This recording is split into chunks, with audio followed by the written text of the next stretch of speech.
Let's go ahead and roll the tape, Sackey, with the first quarter because the Warriors, they're starting slowly. First half, and these numbers are astonishing.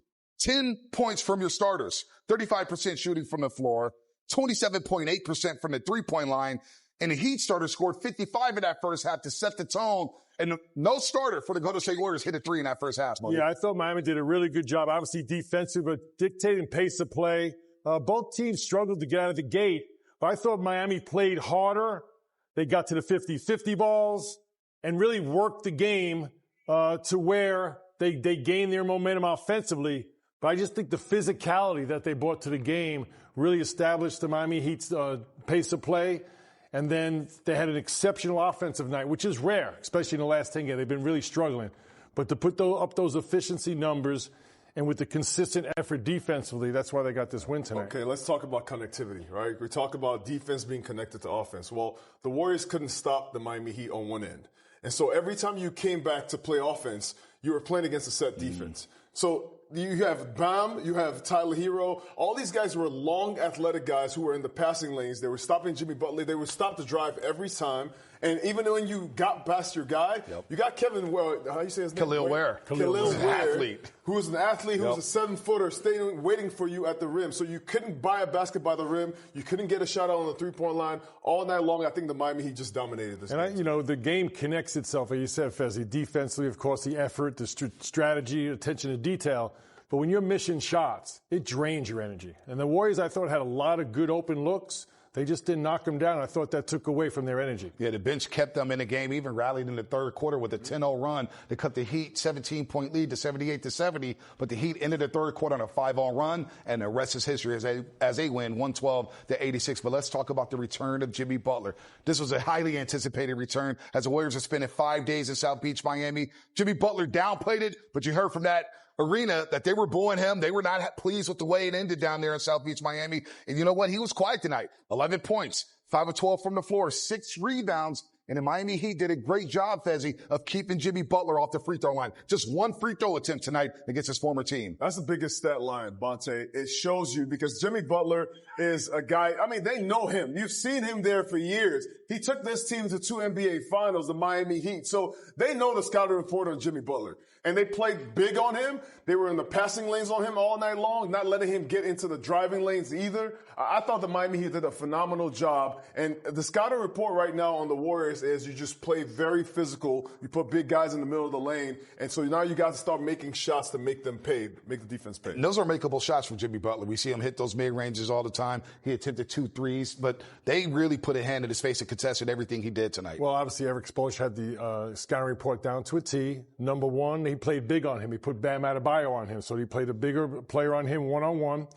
And you didn't see as many mixed-up mismatches. When Jimmy Butler really gets off is when he sets a back screen and gets a 2-guard on him. Draymond can throw the lob to him, he catches in the paint, or he just gets in the mid-post against a smaller player. Miami Heat did not switch as much. When they did, Bam Adebayo was around to help because of no Steph Curry.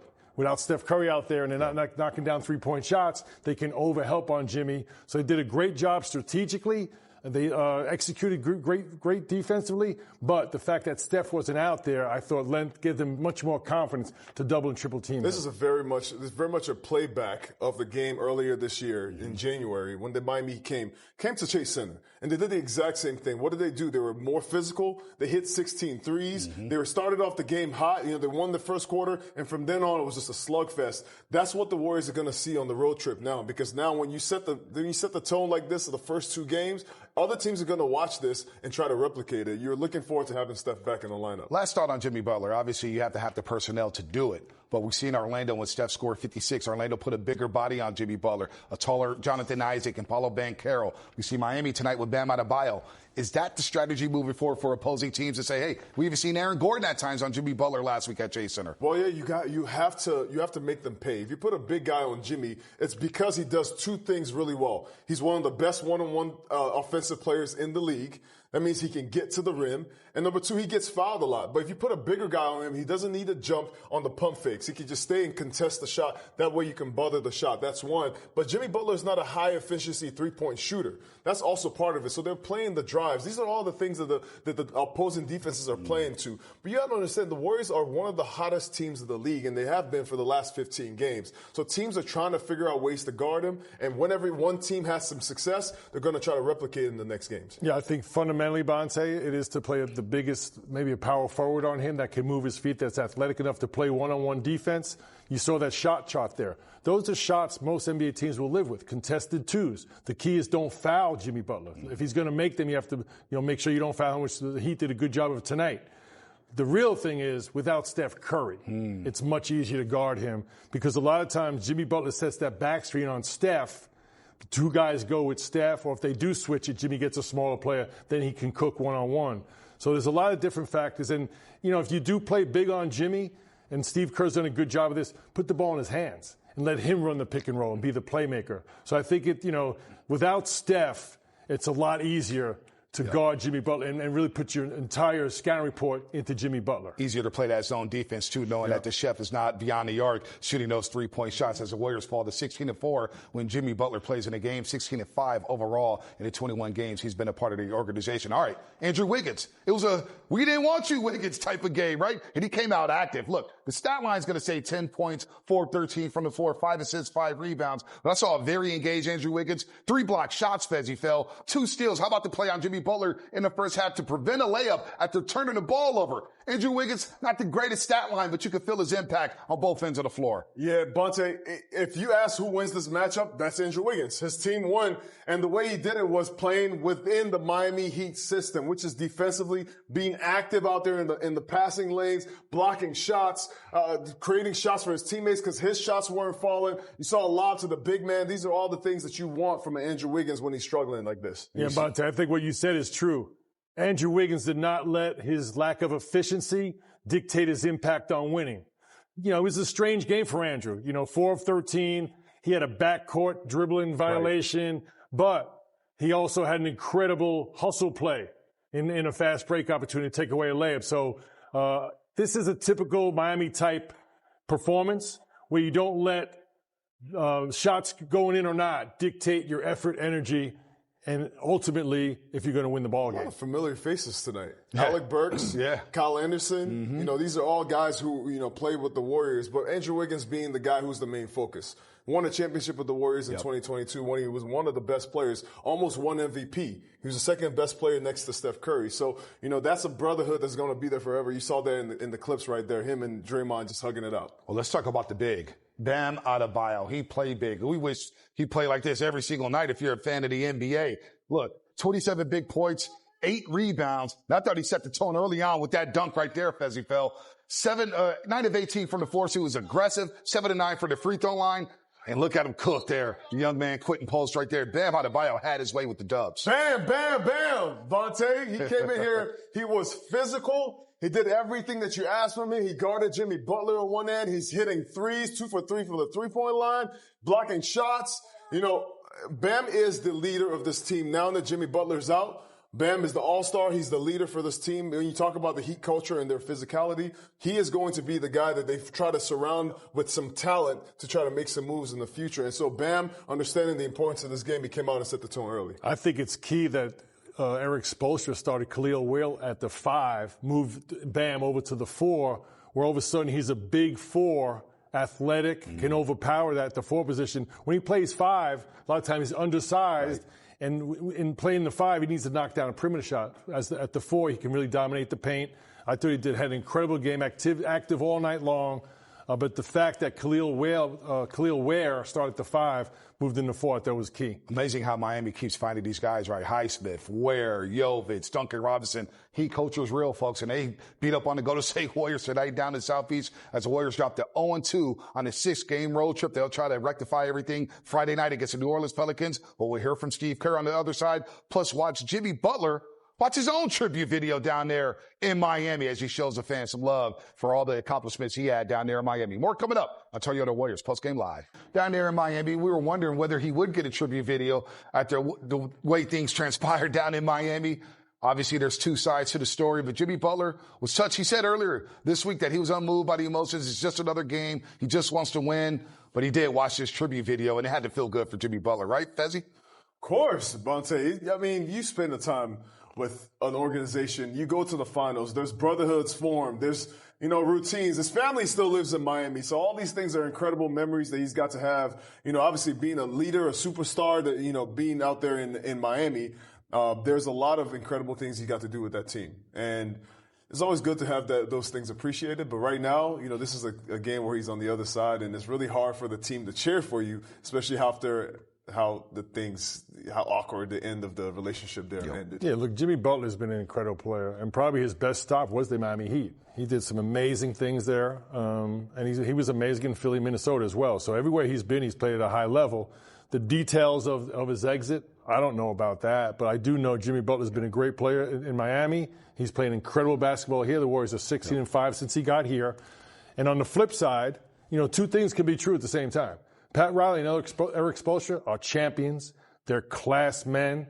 They've conducted themselves with incredible integrity for their entire NBA careers. So sometimes relationships end and you move on, and then you have to move on from it, right? But I don't think there's any picking sides, right? Both things can be true at the same time. No doubt. He played 380 games with the Miami Heat, 316 in the regular season, 64 in the postseason, and, of course, 2 NBA Finals appearances. They lost to the Denver Nuggets and, of course, the LA Lakers with 3 Eastern Conference Finals appearances led by Jimmy Butler, who raised his game in the playoffs. We asked fans earlier, Fezzi, what's his best attribute through 20 games with the Golden State Warriors? A lot of the fans there, as the voting has slipped a little bit here, overall connectivity, connecting the offense and the defense. Offense, defense, leadership, all these things are all connected. I think he does a great job. I heard Steve Kerr talk about him even after practice, grabbing the young guys, playing one-on-one with them, showing them the different ways, whether it's defensive traits or defensive skills, or giving them tools from the offensive end. Moses Moody continues to improve. Quentin Post improves in the lineup with him there. So these are all things that you love with Jimmy Butler there.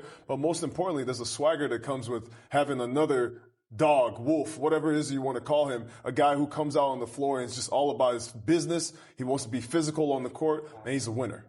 Experienced all-star that has played at a superstar level for several seasons. To me, everything he does offensively affects their defense. Their half-court offense, he organizes it. He gets good shots, so that helps their transition defense. He gets to the free throw line. That lets them set their defense. So he does literally connect the game, both offensively and defensively. And then defensively, he's a really good individual defender. I mean, we looked at a few of those clips when he switches. He switches up. He's at the line of the ball. He's a good communicator. So he's just a really good player on both sides of the ball. But his offense, influences the defense, and his defense is really solid. All right, let's keep it moving here and look at the team stat comparison for tonight. Miami, as you mentioned, Willie, in the top of the show, Toronto shot 57%, Atlanta shot 56%, and Miami shoots 56% tonight and 68 from the three-point line, going 17-25 overall. The Warriors were out-rebounded. Only had 9 assists at the half. That's not Warriors basketball. They usually get to 30. They finished with 20 assists tonight, as there was a lot of isolation ball. But give Miami credit for this win. They led throughout. They dictated tempo and pace. So let's hear from the coach, Steve Kerr, about this loss presented by BMW. Both, yeah. It wasn't our best stuff, clearly. But we couldn't make a shot. 9 for 38. They go 17 for 25. I just give them credit. We played very poorly, but, it's not like, we were throwing the ball around the gym. We had some shot clock violations because they played great defense. But we didn't connect the game very well, and they just lit it up. Spo had them ready to play, as we would expect, given the circumstances, with Jimmy coming back. And, they were ready, and they knocked everything down early, and we missed everything, and we were playing upstream the whole game. Beyond just, obviously, as you mentioned, just missing shots, what problems do you feel like need to be solved offensively right now? Well, we're having to sort of make some decisions based on spacing. and without Steph. And so the decision I made tonight was to start Gary in order to guard Hero, and I thought he did a really good job on him early. And so I liked the way the game went in the first quarter for the most part. We just couldn't make anything. So I'll look at the tape, but I liked a lot of the looks we got early in the game. Some nights they don't go in. I'm very confident, with what we're doing, because over the last 20 games since we've had Jimmy, we're a top 5 offensive team. So tonight wasn't our night, but I'm very confident that we'll be fine Friday. You said that you expected a heated environment. What did you just think about the environment from the pregame tribute video to throughout the game? I didn't know what was going on pregame because there was a video with no sound. So I was wondering what was happening. Miami is it's a great place to live, and so people don't ever seem too amped up around here. They're living the good life. So it really wasn't that rabid of an environment. It was typical Miami. And I think the main part of Jimmy's return is that the Heat were ready, and Spo had them ready. And I mean, you shoot 17 for 25 from 3. You're going to win, but I thought it was how hard they played, how well they competed. They took it to us tonight. Well, what were some things that they did defensively that disrupted what you wanted to do on offense? Well, they've got Bam down there, who's an all-world defender, and I thought he controlled much of the game. But again, I thought early in the game we had 5 or 6 wide open threes. And so we were actually getting decent shots. I thought the first part of the second quarter was a key part of the game. We love that lineup that we put out there with Quentin, Draymond, Jimmy. We're down 6 at the end of the quarter when I think they made a couple shots late to extend it to 6. But I thought we could make a push right there with Draymond and Jimmy on the floor together with Quentin. And I think the opposite happened. I think they pushed it to 12 immediately, and we weren't able to, kind of capture the momentum of the game. All right, we're always tracking for success courtesy of our great friends at MyFitnessPal. We always talk about the paint points. I think the Warriors got killed there, just 44-42. So watch out for Wiggins. 10 points, 4-13, play some solid defense, 5 rebounds, 5 assists, but the 3 block shots, 2 steals, had a great play on Jimmy Butler in the first half. And then get Eric Congo off the ground, did have 15 points, but I'm not sure if they got him off the ground tonight. Heck, the Warriors didn't get off the ground. They only scored 86 points as we welcome in our Hall of Famer, Warriors insider here at NBC Sports Bay Area. Monte Poole joins the desk. Monte, good to see you, brother. What's your big takeaway from tonight? Man, the offense was awful. And with Steph out, you kind of know that there's going to be some bumpy offense. But the defense, this is third straight game now that teams and this is against the Raptors, the Hawks, and the Heat. 3 teams that are not close to being contenders, and they're all shooting 55, 56, 57% against you. Over 40% from 3 against you. And tonight, 68% from 3? Mm-hmm. Jerry Stackhouse might want to strangle somebody, man. I mean, you can't let this happen when you're in the softest part of your schedule. And they're going to have to make up these games. If they want to have a chance to stay in that top 6, they got to beat some teams that are going to be really tough wins. Is this a painful loss? Excruciating loss. So Monte had good wins, great wins, and painful losses during the All-Star break. It was a great article. So this would be in the category of a painful loss. Absolutely. Because, again, Toronto, Atlanta, these guys, New Orleans, San Antonio. These are 5 games that if you're in a pennant race, you're in a playoff race, you've got to find a way to win at least 4 of these games. They've already lost 2 of them. They're 1-2 in the last 3 games. That's not good here. Let's talk about J.K., Eric Congo, Fezzi Fell, because we want to get him off the ground. We want to go flying above the rim with Jonathan Kuminga. I thought he had a good spurt in the first half. Heck, the bench was really good in the first half against the Miami Heat. 15 points, but just 4 of 10, 1 of 3. Maybe we'll see better combinations with Jonathan Kuminga. I'm not sure. I'm not sure how to assess his game right now in a blowout loss. What did you see, Fezzi? Well, 8 points in the first half. You see 7 points. This is where Jonathan Kuminga is going to be at his best. It's in transition. And the Warriors did not get a lot of transition opportunities tonight because they didn't get and he stops. The Miami Heat shot 68% for the three-point line.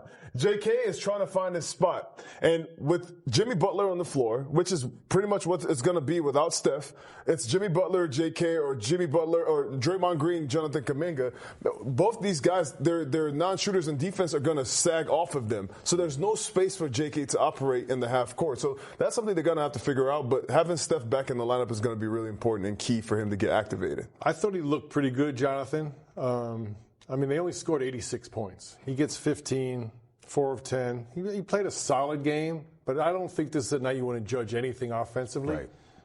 Because they really struggled. I thought early in the game, like Steve Kerr said, they had good looks. They didn't knock them down. Mm-hmm. I thought it affected their overall energy and effort. Missing shots did, and it did not with the Miami Heat.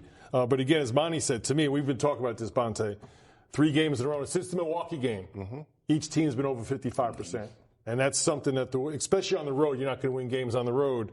But for the Warriors, it puts much more pressure on yourself now to be a high efficiency team. And without Steph, that becomes a tough task. What are you seeing from JK, Monty? I thought he was solid. He was fine. Didn't do anything horribly bad, so he was okay. But again, tonight, you can't put on an individual and say this guy did this or that. It was just an overall collapse, I thought. I think Gui Santos and Gary Payton II were the only 2 guys that shot 50%, and Gary did it on 2 shots. So, and the plus minuses were just atrocious. And I would give Miami their credit defensively. They played well defensively. Putting Bam on Jimmy. Yep. And I thought, they just did a good job overall, scouting report-wise. And number one, playing him one-on-one and then keeping him off the free throw line. And the runs that they had tonight were with the bench. Yes. JK came in the game. It was JK, it was Gui Santos, Buddy Hield. They made a push there in the first half to bring the Warriors within striking distance, even in the second half. Third quarter, they had a shot. I mean, I think it's 10-0 run. They were down 70.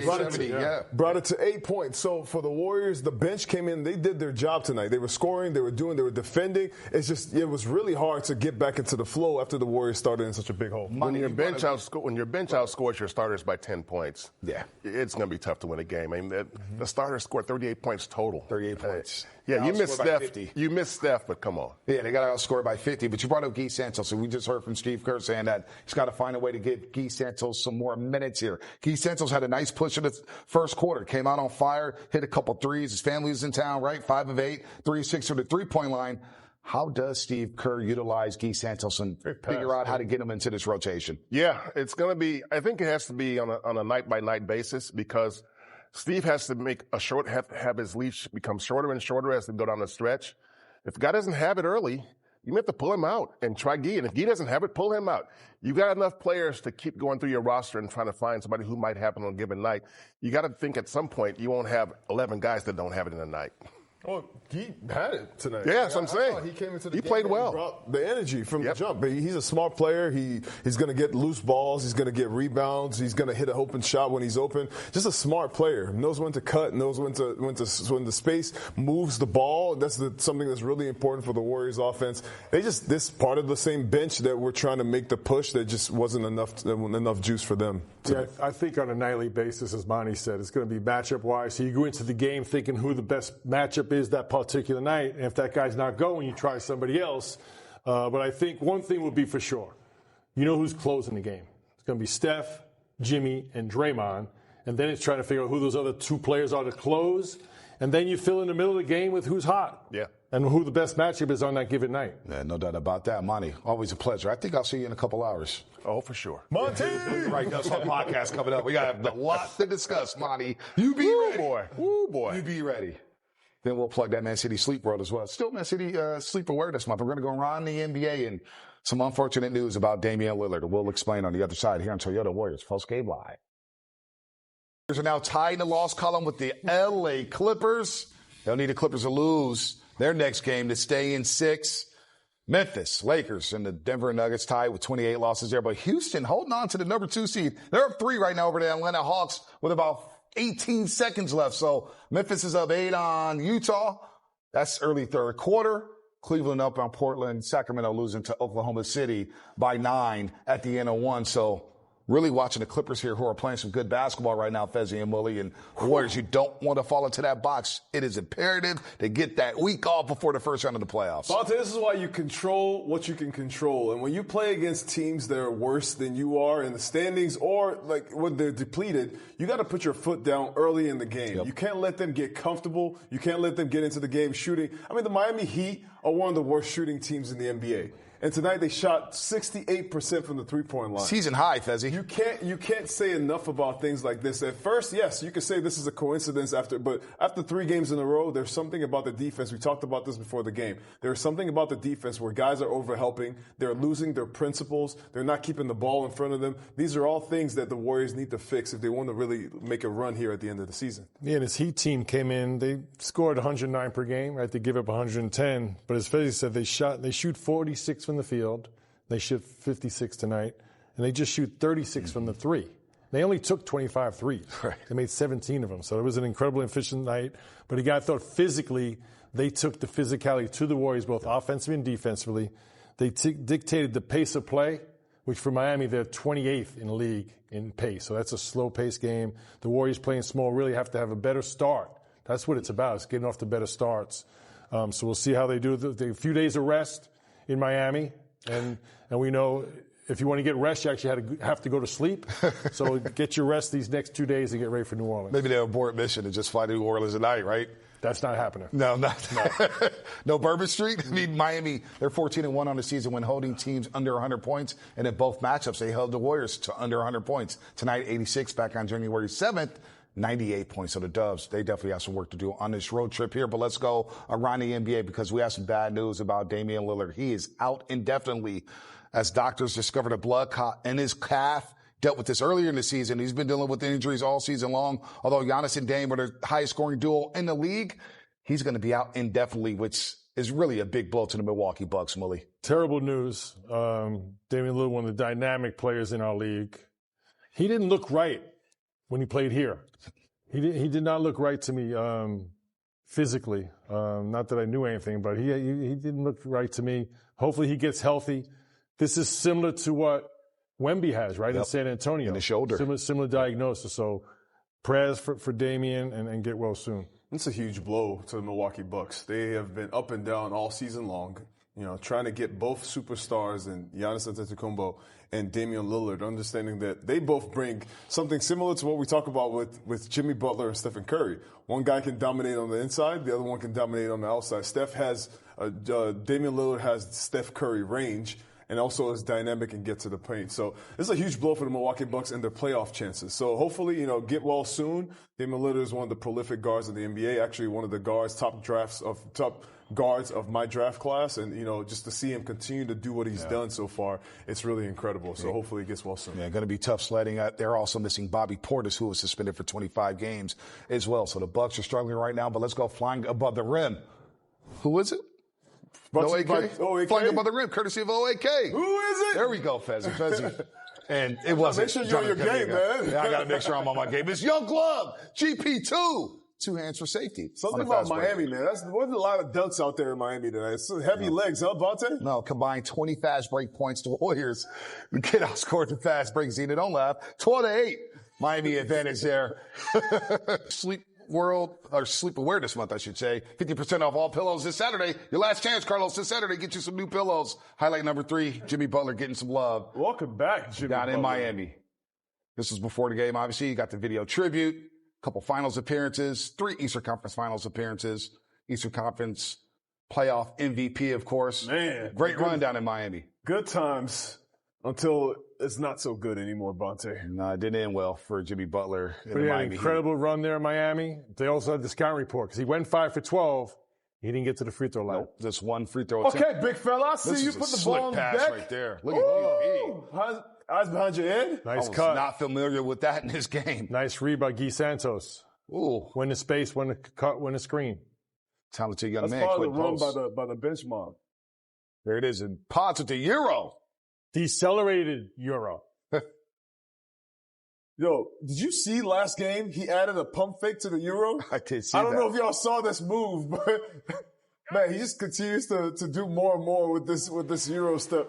It's amazing. I don't know where it's going. Deceleration, Euro step. I mean, pump fake in between. When he's at his best, though, he goes by his man in like 2 dribbles. Wow. As we look at the 2-week calendar, this road trip's gotten off to a brutal start. 0-2 so far on a 6-game road trip, and it does not get easier, especially after these next 2 games with the Pelicans and the Spurs. They're going to play hard down there. You know, role players play better at home. They'll be fired up. And then you go to Memphis and the Lakers. And then when you end the road trip, you got to turn around and play a game the next night against the Denver Nuggets, a team you haven't beat for 9 consecutive times. They haven't beat the Nuggets since March 10th of 2022. So it's been a while. Wow. 9 straight wins for the Nuggets over the Warriors, 12 of their last 13. Even more impressive that they just beat the Warriors without Jamal Murray and Nikola Jokic. So it might kind of be a mental thing at this point, Bonte. I mean, maybe 2 more days in Miami might help the legs for them to get ready for I would say get out of Miami, go to New Orleans, get Steph back. Got back to a nice set, talked about the 2 game. 2 days off. You get your rest and recovery. We'll see you back here for the New Orleans game. Fezzi works better when he only has a day off, Bully. We just had 2 days off. He thought he was in Miami. He gets out of rhythm? He's out of rhythm big time, man. Rest and recovery. We need Fezzi, go work with Doug's Funk Live. Get some go reps. work with Carlos and Zena right now. We need you. Shed the rust off, man.